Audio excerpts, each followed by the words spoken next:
Remember the danger of familiarity. There are young people here now. You are doing well and you leave your parents. You see, some of these are old folks still doing what they were doing while they were young. Mama is still carrying wood in the village and the man is here giving donations to churches. I'm not against it, but make sure that in all your lifting you do not forget those who helped you. There are many people who do not take care of their families, but sometimes you come to us as men of God and you bless us with millions, whereas the family members are suffering. It ought not to be so.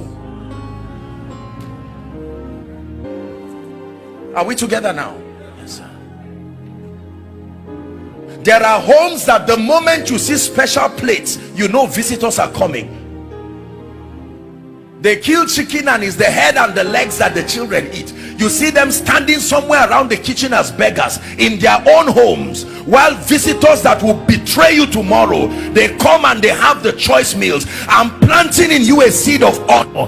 Beware of neglecting what is close to you. The greatest gifts in your lives are the ones around you. Your father, your mother, anything you cannot pay for is God's gift to you. Don't allow your children hate you because of how you dishonor them. They go out of the house and they are treated as kings. They return back home and they are treated as rubbish. Same thing with parents. There are many young people, parents remain in the office because their children, let me tell you, there is nobody who runs away from an atmosphere of honor. There are many men today who cannot go home. Christians, as soon as they enter their homes, dishonor speaks everywhere.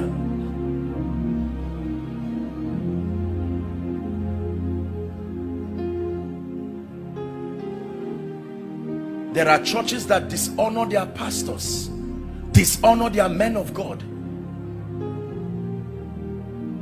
I do not know any assembly where the man of God will not excel, knowing that his people love him sincerely. Not something you qualified for. Apostle Goodheart, thank you for being my pastor. I love you. That you can truly, he knows how comforting it will be. You can be serving in the church doing things, but your heart is sincerely not there. We're talking of a genuine connection. Let me therefore propose a few things to you as I attempt to round up. Number one, you must make a covenant with yourself and your life and your destiny, that for as long as you are planted in this assembly under God, make it a point of duty that you will stand and you will die with your pastor. Make it a point of duty that you will see to it that as he follows Christ, you are giving him the best of your support and everything. Extend that same mentality to your boss. Extend that same mentality to your children. Can I tell you this? There are many young people today who hate their parents because the parents never believed in them. They went elsewhere. Your father is not the person who gave birth to you. Your father is the person who believed in you enough to invest. Maybe this is a word that God is giving a few parents. Be careful the words you use on your children, the way you tear them down. Someday the sun will go down and the little boy today who is helpless will come to a position where you may be ashamed to lay claims. Everybody's destiny is divided into the morning stage, the afternoon stage, the evening stage, and the night stage. It says, so then teach us to number our days, that we may apply our hearts unto wisdom. This is a key that has changed my life. I'm honored today to be part of the life. This is why I'm sent to the body of Christ. You do not know what joy it gives me. Do you know, aside from being a man of God, my greatest personal legacy as a human being is to be one who lived his life loving the Lord and sincerely being a shoulder for many people. Aside being a man of God. The meaning of my name is the way to love, and it's a very powerful name. I've blessed my parents 1,000 times for being that discerning to give me such a name. I sincerely love people. I don't use people. I don't try to, no. Return to the place of genuine honor. Return to the place of genuine honor. Honor to God. There are some of us, I know now, I want to say something in 1 minute and then we're done. There are many of us here who, even though we are a congregation, the truth is, I want to tell you an uncomfortable truth. From a sociological standpoint, from a spiritual standpoint, even though this is logic, and by extension whatever church listening and following and the body of Christ, I want to bring you to a sincere realization that you are not all the same. That is the honest truth. From a standpoint of sacrifice, from a standpoint of achievement, you are not all the same, and there must be a system. I'm not trying to teach stratification. Yes, we are all equal before God, but if that statement is not balanced, it will lead to a lot of dishonor.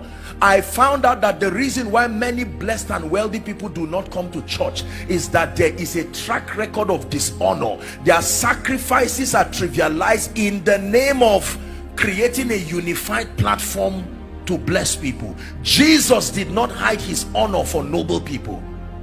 Zacchaeus, come down, I've changed, I'm going to your house. And because of that one sacrifice, many people were forgiven. The centurion, you are a man under authority, I respect you, I don't need to come to your house, I will speak the word.